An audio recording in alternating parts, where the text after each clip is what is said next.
먼저 영상 한번 시청하시겠습니다.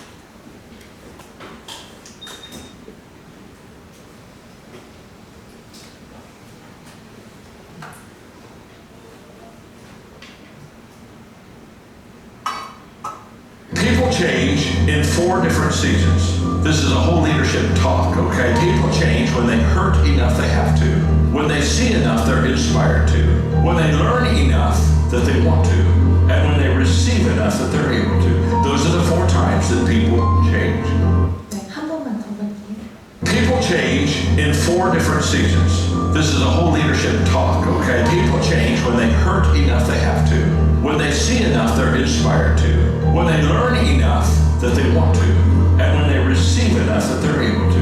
Those are the 4 times that people change. 네. 너무 빨라서 잘 못 들으셨을 수도 있는데 그 인간의 생각의 습관이랑 행동의 습관이 정말 견고한 것 같아요. 그런데 스스로는 그것이 견고하다고 생각하지 못하는 것 같은데 생각해보면 어제의 나의 사고방식이나 오늘의 나의 사고방식이 거의 똑같고 어제의 나의 행동 패턴이나 오늘의 나의 행동 패턴도 거의 동일할 것입니다. 우리가 하나님을 믿는 믿음도 사실 어제나 오늘이나 아마 거의 비슷하실 거예요. 밤사이에 아주 현격한 변화가 있지 않나 거의 비슷하실 텐데 근데 분명한 건 이게 10년이, 5년이 지나고 10년이 지나도 15년, 20년이 지나도 그대로 수준에 머물러 있는 사람이 굉장히 많이 있습니다. 그렇다면 이 영상에서 그렇게 얘기를 하거든요. 사람이 변하는 4가지 항상 거의 보통 사람들이 다 똑같이 시간이 지나도 쭉 거의 변하지 않는데 변하게 되는 4가지 상황이 있는데 굉장히 고통스러워서 병에 걸리거나 그래서 어쩔 수 없이 변해야 하는 때가 왔을 때 그리고 어떤 것을 충분히 보는 거예요. 보는 것을 충분히 봐서 그와 관련된 영감을 받을 때 그리고 어떤 것에 대해서 충분히 배워서 정말 충분히 배우니까 나 정말 변화하고 싶다. 이 변화하길 원할 때 그리고 또 충분히 내가 어떤 것을 받아서 그 받은 것이 채워져서 내가 할 수 있게 될 때 사람이 변하게 된다. 이렇게 이제 4가지를 말하고 있는데 이 중에 하나가 충분히 뭔가에 대해서 보고 들어서 그에 대해서 영감을 받을 때 사람이 변하는 4가지 상황 중에 한 가지라고 하고 있습니다. 이제 지난 시간에 하나님의 실존에 대한 증거에 대해서 제가 말씀을 드렸었는데요.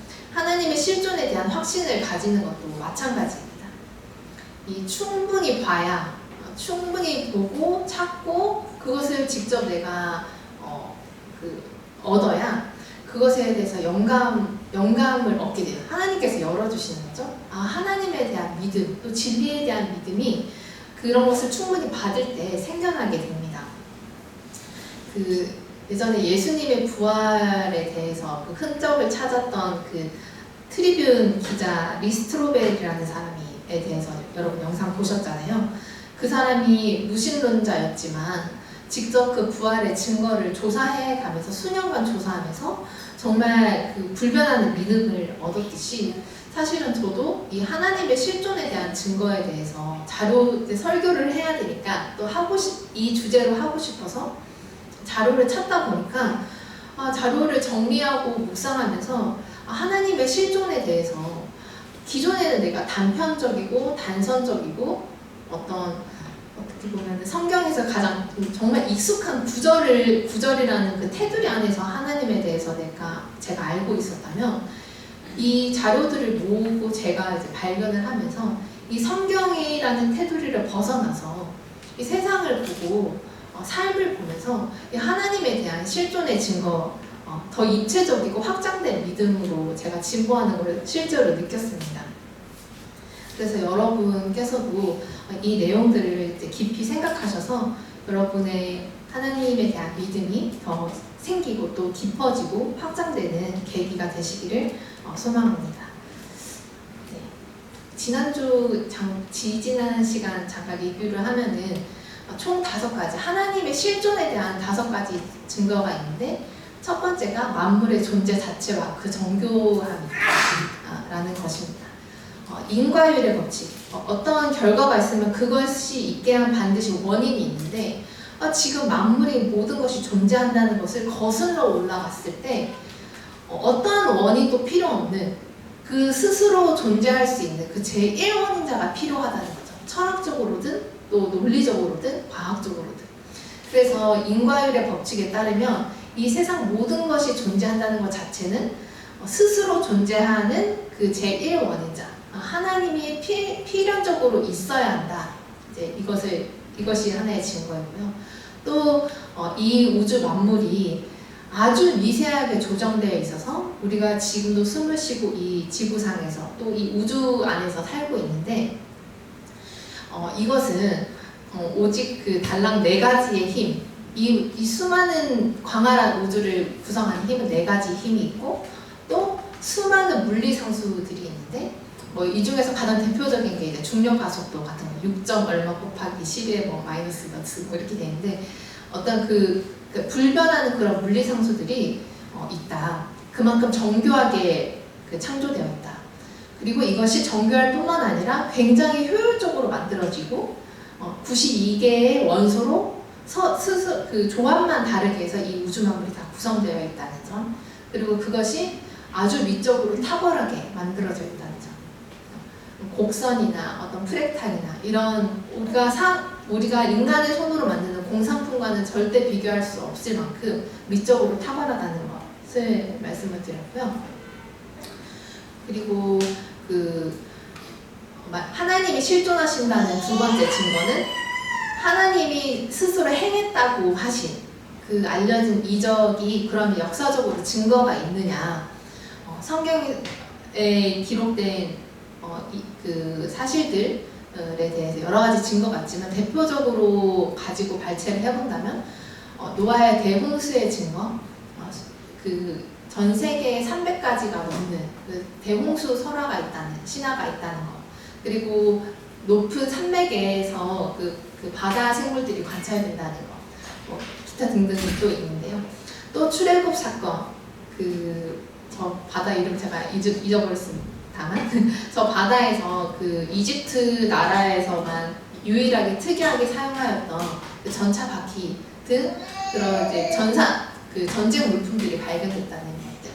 그리고 시내산 꼭대기, 하나님께서 십계명을 주시기 직전에 이제 모세에게 올라오라고 하고 시내산 꼭대기에서 그 연기와 불로 임하셔서 그 계명을 주셨는데 그때 이제 불이 임하였다 해서 그곳에 이제 시내산의 그을음이 있다는 것들, 그리고 예수님의 부활의 증거, 분명한 처형, 또 초기부터 존재했던 부활의 기록들, 실제로 그 무덤이 비어 있었다는 증거들, 또 목격자들, 이런 것들을 살펴봤습니다.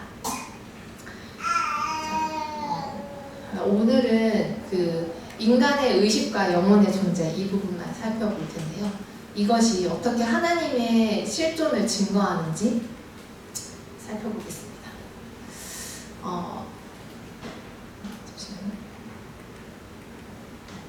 그 인간의 의식과 영혼은 아까 말씀드렸던 만물의 존재와 정교성 또는 그 역사적인 증거, 이 증거들과는 달리 눈으로 보이는 게 아니에요. 의식과 영혼이라는 거. 그래서 눈으로 보이는 것이 아니다 보니까 이 두 가지에 대한 논쟁이 많이 있습니다. 의식에 대한 논쟁을 먼저 살펴보면은 여러분 의식이라는 것을 제가 간단하게 설명드리면 오늘 아침에 눈을 딱 떴을 때 내가 누구지? 이런 생각하시는 사람 분 계신가요? 그냥 나는 어제의 나고 어제의 나는 그저께의 나고 내일의 나도 오늘의 나다. 계속 나라는 그 느낌이 이어지잖아요. 나라는 정체성이 있잖아요. 그리고 또 내가 만약에 여러분께서 막 바닷가에 막 바람이 솔솔 불고 막 그 녹음이 푸른 곳에 가서 쫙 두 팔 벌려 나에게 휴식이 주어졌어요. 한 달 동안 아무것도 안 해도 되고 먹고 싶은 거예요. 그러면 그 너무 자유롭고 평안한 그런 느낌들을 받잖아요. 그런 경험들을 하잖아요. 그런 주관적인 경험. 그리고 내가 스스로 뭔가를 계획하고 의지하고 또 내가 누군가에게 뭐 모멸감이 드는 그런 단어들을 말을 들었을 때 그때 드는 마음들 그런 것들이 다 의식의 차원에서 일어나는 것들인데요. 근데 문제는 이 의식이라는 것 자체가 아직까지 과학적으로 정의도 제대로 안 되어 있는 상태입니다.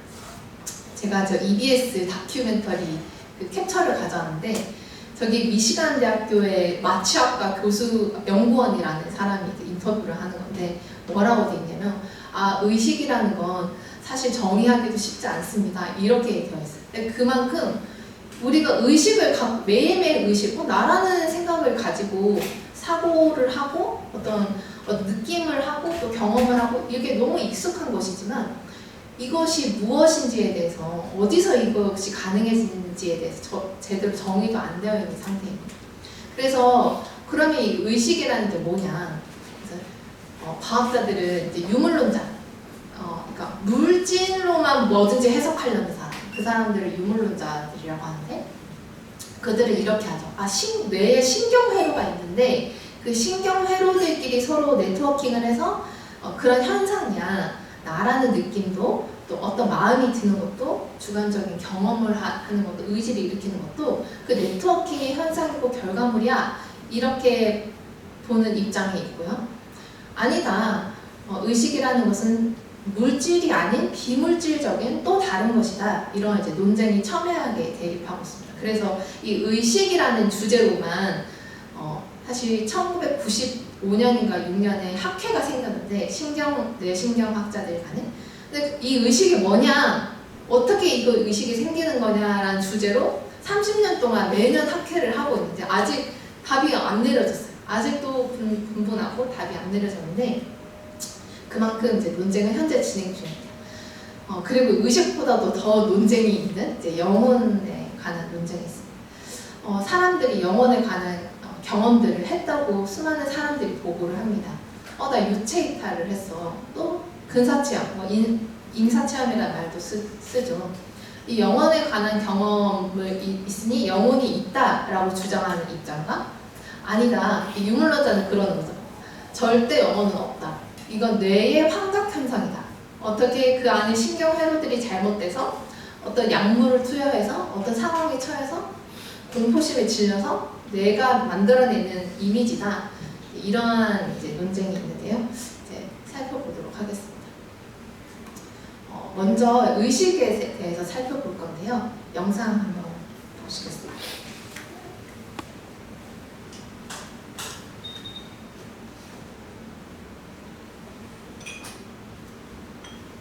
앞서 의식이 어려운 문제라고 말씀드렸습니다. 그런데 여기서 자연스럽게 떠오르는 반론이 있습니다. 이미 떠올리신 분도 계실 겁니다. 이런 반론입니다. 결국 뇌도 정보 처리 장치 아닌가? 빛이 들어오면 신호로 바뀌고 처리되고 그 결과가 의식에 떠오른다. 이건 입력, 처리, 출력의 과정이다. 그러면 뇌과학이 충분히 발전해서 이 과정을 정밀하게 다 밝혀내면 의식도 결국 설명되는 것 아닌가? 사실 이건 매우 합리적인 생각입니다. 그리고 많은 신경과학자들이 실제로 이렇게 봅니다. 이 입장을 학계에서는 기능주의라고 부릅니다. 의식은 뇌의 정보 처리 그 자체이거나 그 처리에서 자연스럽게 따라 나오는 것이라는 입장입니다. 대표적인 학자가 미국의 철학자 다니엘 데니시입니다. 그러면 앞서 말씀드린 어려운 문제는 뭐가 문제일까요? 왜 이걸 굳이 어려운 문제라고 부르는 걸까요? 여기에 차머스가 답을 내놨습니다. 그가 제시한 사고 실험이 있습니다. 이걸 들어보시면 어려운 문제가 왜 어려운지 단번에 느낌이 옵니다. 에어컨을 생각해 봅시다. 요즘 에어컨에는 온도 센서가 달려 있습니다. 방 온도가 28도가 되면 센서가 그걸 감지해서 신호를 보냅니다. 그 신호가 회로를 거쳐 에어컨을 켭니다. 이건 완벽한 정보 처리입니다. 입력은 방해 온도, 처리는 임계값과의 비교, 출력은 작동 신호. 그런데 우리는 에어컨이 덥다는 느낌을 경험한다고 생각하지 않습니다. 그냥 신호를 처리할 뿐입니다. 센서 안에서 덥네 라는 어떤 경험도 일어나지 않습니다. 그건 우리 모두가 동의합니다. 여기서 차머스가 묻습니다. 그러면 뇌와 에어컨 센서의 차이는 뭡니까? 둘 다 정보 처리입니다. 둘 다 입력과 출력이 있습니다. 그런데 한쪽에는 느낌이 있고 한쪽에는 없습니다. 왜일까요? 여기에 보통 이렇게 답합니다. 복잡도가 다르니까. 뇌는 뉴런이 860억 개니까.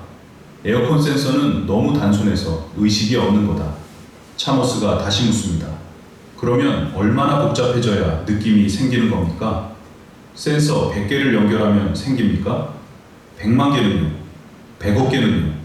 어디서 갑자기 느낌이 켜지는 겁니까? 여기서 답이 막힙니다. 이게 어려운 문제의 정체입니다. 복잡한 정보 처리에서 어떻게 느낌이 발생하는지 그 메커니즘을 누구도 설명하지 못합니다. 복잡도가 늘어나는 건 양적인 변화입니다. 그런데 느낌이 있다, 없다는 질적인 차이입니다.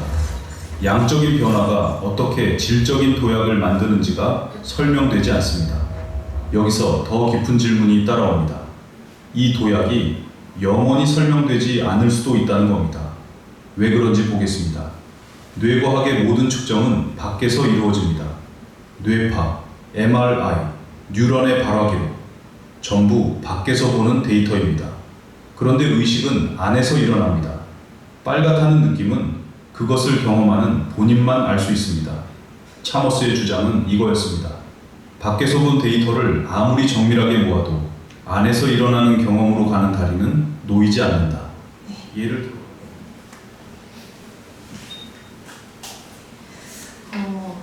저 에어컨 비교 잘 들으셨죠? 이해가 잘 되시죠? 에어컨이 덥네 이렇게 한다거나 아니면 우리가 사진기로 우리 눈을 사진기에 비유하잖아요. 사진기가 예쁜데? 이런 느낌을 갖지 않잖아요. 그런데 우리는 어떤 것을 보고 예쁜데? 이런 느낌도 갖고 덥다 또 기분이 상하는데? 이런 느낌과 경험을 하게 된다는 거죠. 이것은 뇌의 신경회로로 설명되지 않는다. 질적인 변화가 불가하다. 근데요, 잘 생각해보면 의식은 물질을 완전히 제외하고도 설명할 수가 없습니다. 여러분 수술할 때 마취를 하잖아요. 마취를 하면은 의식이 이제 잠재워지죠.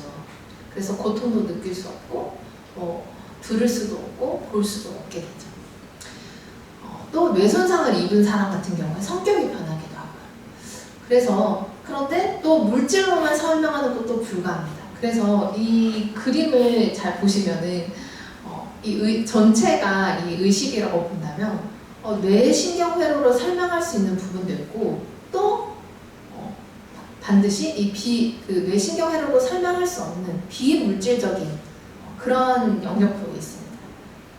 그래서 의식은 뇌신경으로 설명되지 않는 비물질적인 것이다. 또 한 가지 말씀드리면 우리 몸에 있는 모든 세포가 여러분 6개월이면 싹 다 바뀝니다. 새로운 나로 태어나는 거예요. 새로운 나. 물론 속도는 다 다르지만. 자, 그러면 6개월 전에 나를 이루고 있는 세포랑 지금 현재의 세포는 이제 다른 거죠. 전체 오버랩되는 시간 하면 더 길어질 수 있겠지만 그러면 그 시점에서의 나랑 지금 시점에서의 나가 만약에 유물론자에 따른다면 뇌신경 회로로 따른다면 의식이 달라져야 되는 거잖아요. 근데 그렇지 않다. 그것도 하나의 근거이고요. 자, 다음은 영혼에 대해서 이제 볼 텐데 이제 더 의견이 분분한 영역입니다. 영혼을 경험하는 것은 뇌의 환각이라고 많은 과학자들이 주장을 하는데요. 영상을 한번 보시도록 하겠습니다.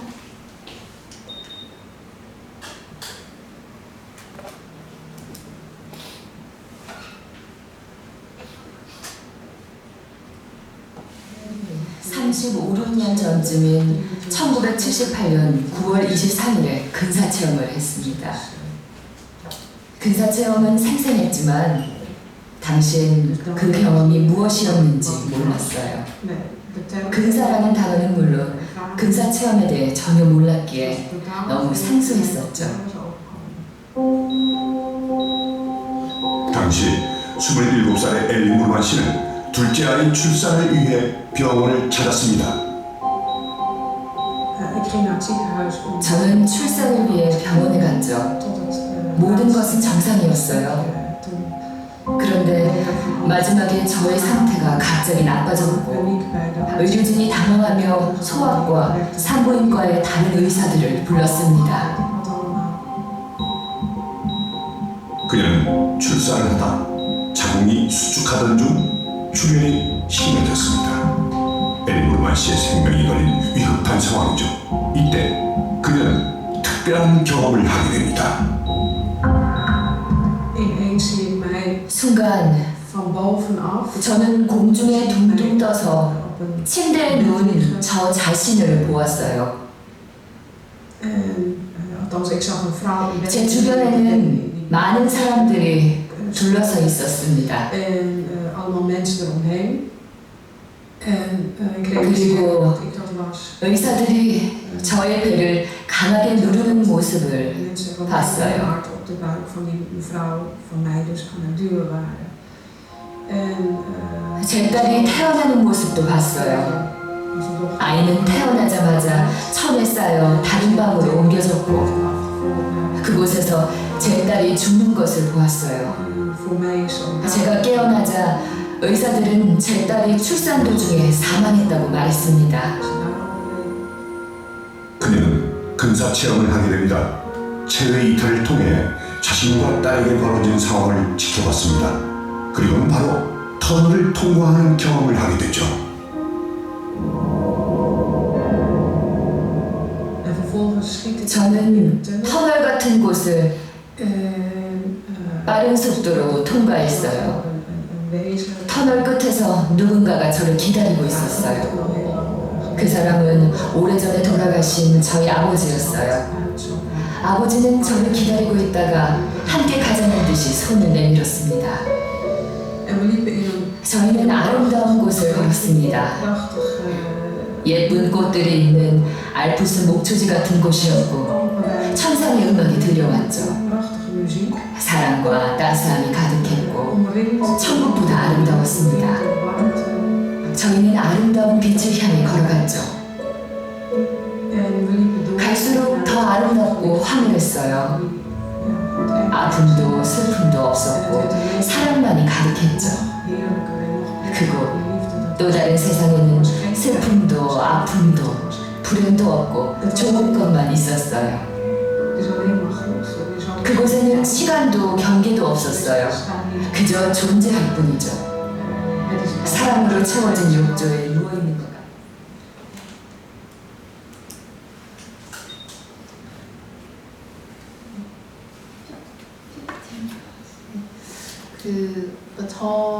저 사람만 근사 체험을 한 게 아니고 정말 전 세계에 수많은 사람들이 체험을 이제 했는데 여기 보면 밑에 이제 의학 저널이나 란셋이라는 건데 여기에 이제 저 사람의 경험이 이제 기록되어 있는데요. 저 란셋 지금으로부터 몇십 년 전인지는 모르겠지만 최초의 근사 체험에 대한 최초의 전향적 연구라고 합니다. 전향적 연구는 뭐냐면 보통은 후향적 연구를 많이 하거든요. 왜냐면 이게 쉬워요. 뭐 어떤 경험을 한 사람을 이제 지금 한 시점에서 모아가지고 그때 어땠어요? 이렇게 해서 다 자료를 조사해서 발표하면 그 후향적 연구예요. 역추적하는. 근데 전향적 연구는 지금부터 사람을 모으는 거예요. 그 조건에 해당하는 사람. 그래서 저게 네덜란드 저 연구를 해서 발표한 사람이 의사가 네덜란드에서 몇십 개의 병원에서 심폐소생술을 해서 살아난 사람 전수를 다 조사를 한 거예요. 또 무슨 체험을 한 게 있는지. 그래서 그 조사한 사람이 그 경험을 한 사람이 20몇 %였는데 성공 사례가 발생하면 곧바로 환자를 방문해서 인터뷰를 했다. 그러니까 시간차가 없는 거예요. 그 심폐소생술을 하고 나서 바로 인터뷰가 들어간 거죠. 그래서 굉장히 신뢰성이 높은 연구였는데 다시 살아난 344명 중 조사해서 18%인 62명이 근사 체험을 했다는 발표를 했고 저 중에 한 사람이 저 인터뷰하신 분입니다. 근데 이거에 대해서도 그 의사들이 다른 의사들이나 과학자들이 이제 반론을 펴죠. 아니다. 그거 마취 상태거나 아니면 어떤 약물에 의해서 내가 환각작용을 일으키는 거다. 이제 그렇게 되는데 이거에 대해서 반론이 뭐냐면 그 근사체험이라는 것 자체가 이제 심장이 멎으면은 이제 출혈이 많으면 이제 심장이 멎거든요. 10초에서 20초만 지나면 이제 뇌가 기능을 안 하는 거예요. 혈류가 안 도니까. 뇌파가 기록되지 않는데요. 그러면 결국 뇌 기능이 멈춰있는 상태에서 뇌 활동이 없는데 어떤 의식을 가지고 경험을 하고 그것을 다시 깨어나서 얘기를 하잖아요. 그래서 이거는 뇌의 환각작용이 아니다. 그리고 무슨 필로폰을 하거나 마약을 해서 환각을 할 때도 무슨 영상 같은 걸 보잖아요. 그런 이제 마약 하시는 분들이 얘기를 하잖아요. 근데 그것들은 기억이 조각조각 나 있고 막 이상한 기억이 다 편집되어 있고 일정하지가 않고 정리가 안 되어 있고 또 그런 환각들은 공포스럽고 기괴한 것이 거의 전부이다. 근데 이 임사체험, 근사체험을 한 영혼을 경험한 이 사람들은 자신의 삶을 회고하는 과정에 있다는 거예요. 그리고 거기 그 나라에 가서 만나는 사람은 살아있는 사람은 절대 안 만난다는 거예요. 죽은 사람만 만난다는 거죠. 그리고 내가 그 근사체험을 하기 전에 그때 알지 못했던 사실, 나 위에 먼저 죽은 오빠가 있다든지 그런 거 이제 비밀이었는데 그것을 그 근사체험을 통해서 알게 되거나 그러니까 알지 못하는 사실도 보게 되는. 그래서 이것은 내 환각으로 볼 수 없다. 또 이제 제가 여기서 적진 않았지만 절대 금기된 거지만 명상이 있잖아요. 명상. 우리는 이제 사실은 근사체험이거나 특별한 일이 아니면 영혼을 경험하는 일이 많이 없잖아요. 근데 그 명상하는 사람들은요 정말 많이 영혼을 경험해요. 그래서 영혼과 관련돼서 유튜브에서 클립들을 찾아보면 나는 명상을 통해서 영혼을 전 세계를 돌아다니고 왔다. 어제도 갔다 왔다. 난 내가 마음만 먹으면 어디든지 갈 수 있다. 이런 고백들이 엄청 간증이라고 할까요? 엄청나게 많습니다. 그래서 이것은 하면 안 되지만 영혼이라는 것은 절대 있고 그래서 비물질적 의식과 더불어서 비물질적인 이 영혼도 반드시 존재한다. 자, 그런데 이제 과학자들이나 의사들이 이렇게 공격을 하죠. 과학적으로 논리적으로 영혼의 존재에 대해서 증명해봐, 설명해봐 이렇게 얘기를 합니다. 근데 이 말 자체 그가 과학자라면 이 과학자, 수학자라면 수학자 그들은 자가당착에 빠지는 거예요. 무슨 이야기냐면 자연과학의 기본 법칙이 있어요. 예를 들면 이제 뉴턴의 운동 제일 법칙. 저희가 고등학교 이과를 나왔으면 F는 MA를 엄청 많이 배웠을 텐데 힘의 크기와 질량과 가속도 이것과의 관계거든요. 질량이 클수록 가속도는 줄어들고 질량이 작을수록 가속도는 커진다. 이런 이제 법칙이에요. 근데 이게 이런 관계가 있다는 것을 논리적으로 설명은 못해요. 왜 질량과 가속도는 반비례하는지 논리적으로 설명 불가합니다. 그냥 관찰하니까 그래요. 더 이상 설명할 수 없어서 그걸 법칙으로 정했어요.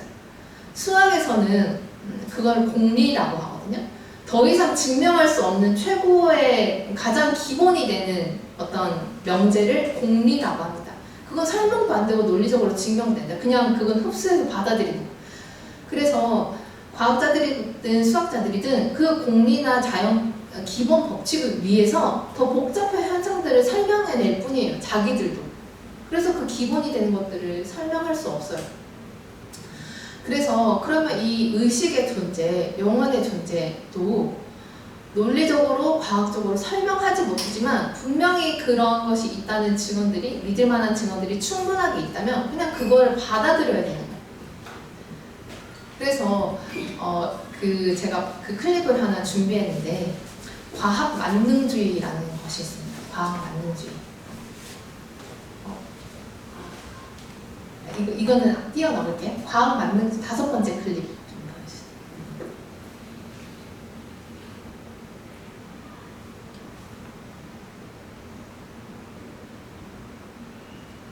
이건 다 시청합니다.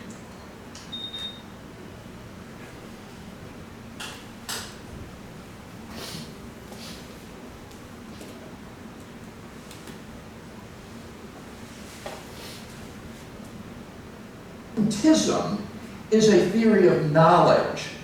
It's not science, it's a theory of knowledge. And what it says is that science, physical science, is the only source of knowledge. So that if something cannot be scientifically proven, it's irrational to believe in it. You should only believe what can be scientifically proven. Now, this is the philosophy that I spoke of that dominated the 1930s and the 40s and that has now collapsed among philosophers who know better. Why? Well, first of all, this is far too narrow a theory of knowledge to be adequate. There are vast ranges of truth that we know and believe and are rational believing, but that cannot be scientifically proven. For example, logic and mathematics are presupposed by science, not proven by science. Truths of ethics, like what is good or evil, cannot be scientifically established. Truths of aesthetics, the beautiful, like the good, is also not accessible scientifically. Metaphysical truths, like the existence of the external world or the reality of the past, cannot be scientifically proven. These are metaphysical assumptions. Finally, even science itself, ironically, science is permeated by unprovable assumptions, so that if you only believe what can be scientifically proven, you would destroy science. Just one example. In the special theory of relativity, it is assumed that the one-way velocity of light in space from point A to point B is constant. But we can't prove that. All we can measure is the round-trip velocity of light from A to B and back to A again. It could go out at one rate and come back at another. We just have to presuppose or assume that the one-way velocity is constant, but it can't be scientifically proven. So this theory of knowledge is far too narrow to be adequate. But the really crushing criticism, Andrew, was the realization that this theory is self-refuting. Just ask yourself, is the statement, you should only believe what can be scientifically proven, is that statement scientifically provable? Well, no, it's just an arbitrary definition, and it's not even a very good one. So that if you only believe what can be scientifically proven, you should never believe that you should only believe what can be scientifically proven. It's self-refuting. And that's why among philosophers, this theory of knowledge is virtually, universally abandoned. 그 제일 앞에 슬라이드 그 동영상이 가장 첫 번째 컷, 네, 카드 불 켜주시면 Scientism 네. is a theory. 거기서 멈춰주시면 감사하겠습니다. 그 여러분이든 저든 과학 만능주의 사실은 쩔어 있을 수도 있어요. 이 과학 만능주의, 뭐 줄여서 과학주의라고 하는데, 이거는 모든 것을 과학으로 증명되어야 믿고, 그것이 아니면 과학적으로 증명되지 않으면 믿을 수 없고 사실이 아니고 지나친 거고, 이렇게 보는 어떤 그런 철학적인 주의인데요. 그래서 사실은 일루미나티 카드에도 이게 적혀 있는 거예요. 과학 만능주의를 퍼뜨려라. 과학을 인간에 있어서 최고의 인식 형태로 간주하고 모든 문제가 과학에 의해 해결될 수 있다고 주장합니다. 보시면은 학교에서도 그렇게 가르치고요. 또 TV에서도 가르쳐요. TV에 요즘 과학자들 많이 나오잖아요.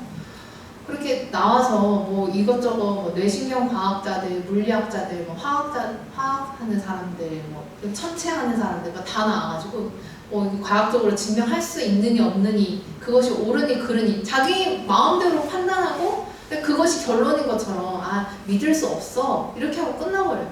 그러면 그런 문화를 습득하고 그런 영상을 본 모든 사람들은 어떤 걸 이 과학 만능주의가 이 영혼 속에 들어가게 됩니다. 그래서 아까 그 PPT 한번 보여주세요. 그래서 이 영혼의 존재에 대한 공격은 그렇게 공격하는 것은 자기 모순적이다. 그럼 너희도 공리를 논리적으로 수학적으로 증명해봐.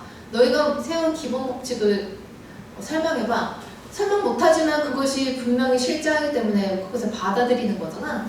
이렇게 우리가 이제 인식하고 이 과학 만능주의의 틀을 벗어나야 합니다.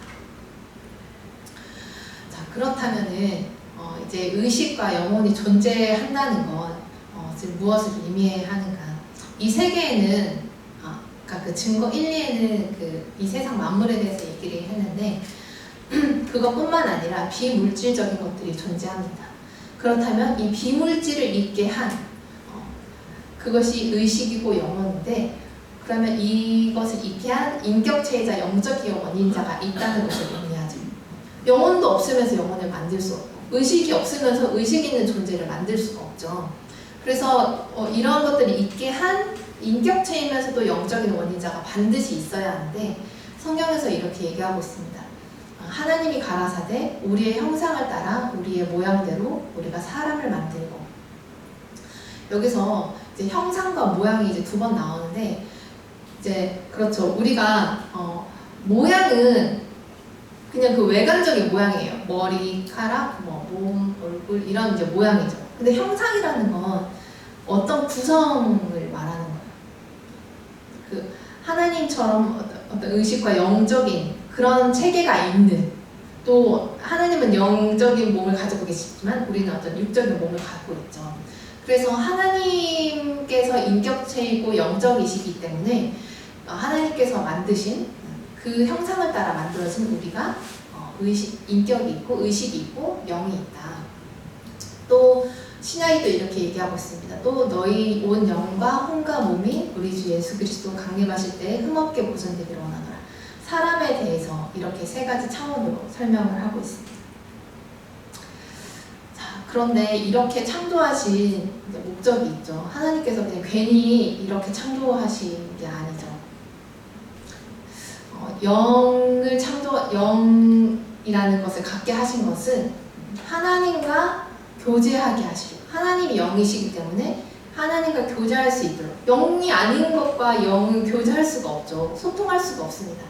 근데 영적인 존재로 만드심으로 인해서 주님과 교제하고 또 연합되게 하고 또 영원한 하나님의 나라에서 생명을 누릴 수 있게 하기 위함이고요. 또 이 영의 기능은 혼을 다스리는 것입니다. 그래서 혼과 의식을 제가 이제 같이 썼는데 혼과 의식은 영의 지배를 이제 받게끔 하나님께서 창조를 하셨어요. 그래서 우리가 그 혼과 의식을 가지고 자유의지를 갖고 어떤 생각과 행동들을 하되 우리가 하나님의 처리를 인지한 상태에서 그 뜻 안에서 행하도록 그리고 우리가 혼과 의식으로 우리의 육체를 다스리도록 이렇게 하나님께서 창조하셨습니다. 또 우리의 육신은 우리의 영과 혼을 담는 그릇이자 거기서 결정한 것들을 세운 뜻들을 발현하는 통로입니다. 그래서 하나님께서는 영으로는 주님과 교제하고 연합하도록 또 영원한 하나님의 나라에서 살 수 있도록 그리고 우리의 자유의지와 어떤 인간적인 의식들이나 생각들 이런 것들을 다스리고 하나님의 뜻에 맞게 다스리고 그 다스린 것들을 우리의 그릇인 우리 육신으로 표현하고 발현하도록 이렇게 아름다운 존재로 우리를 창조하신 겁니다. 그래서 의식과 영의 존재라는 것은 다시 말씀드리면 인격체이자 영이신 창조자 하나님의 실존을 증거한다. 즉 이게 있다는 것 자체는 그 원인자인 하나님이 계시다는 것을 증거하고 있습니다. 그래서 네. 이제 세상을 보면 지난번에 갖고 왔던 사진인데 지난번에 네모박스 있고 무엇인가가 존재한다는 것 그리고 4가지 힘, 양력과 강력, 중력과 전자기력 이것으로 온 세상이 다 구성되어 있다, 이루어져 있다. 그리고 그 안에 수많은 물리상수들, 그리고 전 세계적으로 하나님께서 행하신 그 기적들이 이제 남아있죠. 역사적 증거들, 신화들, 또 뭐 그 고고학적 증거들, 또 아까 말씀드렸던 거 전차바퀴, 뭐 복음이 전파된다는 증인들의 활동, 또 성경 이런 것들이 이제 증거인데, 오늘 배운 증거 3, 우리의 영과 혼, 여기 지나다니는 사람들 다 영과 혼을 갖고 있죠. 차 타고 있는 사람들도 있고. 그래서 우리가 세상을 볼 때 이 모든 것이 물질적인 것뿐만 아니라 사람이 갖고 있는 영혼, 그런 것들을 보면서도 하나님이 실존해 계신다는 것을 우리가 알 수 있습니다. 네, 마지막 슬라이드인데요. 우리가 이것을 알고 그렇구나 그렇게 하고 이제 지나갈 것이 아니라 우리 스스로 진리를 찾아야 합니다. 하나님의 실존에 대한 증거를 아무리 많이 들어도 하나님을 실존하신다는 것을 스스로 믿을 수는 없어요. 아까 처음에 그 영상에서 보여드렸듯이 사람이 변화되는 4가지 상황 중에서 스스로 충분한 많은 자료들을 찾고 직접 볼 때 그때 영감을 받게 된다라고 하는데, 하나님께서 그렇게 하는 사람들에게 믿음의 세계를, 영적인 세계를, 진리의 세계를 열어주시게 됩니다. 성경과 자료를 찾으면서 또 하나님의 뜻대로 진리를 알고 싶은 그 마음으로 죄를 버리고 하나님이 원하시는 의와 선을 행하면서 또 주님을 위해서 일하고 하나님을 기쁘시게 해드림으로써 타락한 우리가 진실한 믿음을 얻는 그 은혜를 입을 수 있는 자로 평가를 받게 되는 거죠. 진리를 찾아서 하나님을 믿게 되셨다면 이제는 정말로 살아계신 하나님을 믿는 삶을 살아야 합니다. 하나님을 진짜 믿는 삶이라는 것은 하나님과의 관계가 있는 삶입니다. 저도 그런 최근에서야 나와 하나님이 관계가 있는 것 같아, 관계가 형성된 것 같아, 그러한 느낌을 갖게 됐어요. 그전에는 그렇게 해야 되고 또 그것이 맞으니까 어떤 것들을 했다면 이제는 그것을 기도를 하고 말씀을 보고 어떤 영적인 것들을 하려는 그 마음이, 그러니까 하나님과의 관계를 유지하기 위해서 그 관계가 형성됐는데 그 관계를 유지하고 싶은 그 마음 때문에 죄를 짓지 않고 하나님 뜻대로 쳐서 복종하려고 하고 기도하려고 하고 말씀을 보고 싶어지고 이렇게 됩니다. 그리고 하나님을 믿는 삶은 신뢰하는 삶입니다. 내 문제를 그냥 형식적으로 기도만 하고 결국은 내 힘으로 다 알아서 처리하고 걱정하면서 다 대비해가면서 이렇게 하는 것이 아니라 정말 이것을 주님께 맡기고 의지하고 내가 필요가 있다면 하나님께 구하고 그리고 하나님의 뜻대로 버리고 또 하나님께 드림으로써 얻기를 구하는 이 삶이 살아계신 하나님을 믿는 삶입니다. 그리고 아까 말씀드렸듯이 하나님께서 우리를 영과 혼과 육이 있는 그런 귀중한 존재로 창조해 주셨는데 그 창조하신 대로 우리가 그 영혼 육을 사용을 해야 합니다. 아까 그 앞에 예배하면서 찬양했잖아요. 신실하게 진실하게 그 찬양 가사 중에서 하나님 나의 영혼 새롭게 하소서, 하나님 나의 마음 만져주소서, 이 가사가 있는데 내가 하나님과 영으로 교제할 때 하나님이 나의 영혼을 새롭게 해주시는 거예요. 그 더럽혀져 있던 어둠의 영의 영향을 받았던 그 영이 깨끗해지고 다시 성령으로 충만해지고 선하고 거룩하고 그 진리의 성령으로 새롭게 되는, 그렇게 우리의 영혼을 늘 하나님 성령으로 충만케 이제 해야 하고요. 또 내 마음을 만져주셔서 그 영적 성령께서 가르치시는 대로 우리가 생각하고 마음을 품고 이렇게 다스리면서 우리의 마음을 그 하나님 앞에 복종시키고 또 우리의 영과 혼에서 결정한 대로 육으로 행하면서 이것이 하나님께서 우리를 그냥 고기 덩어리가 아니라 영혼 육이 있는 귀중한 존재로 창조하신 목적입니다. 네, 함께 기도하시면서 마치겠습니다.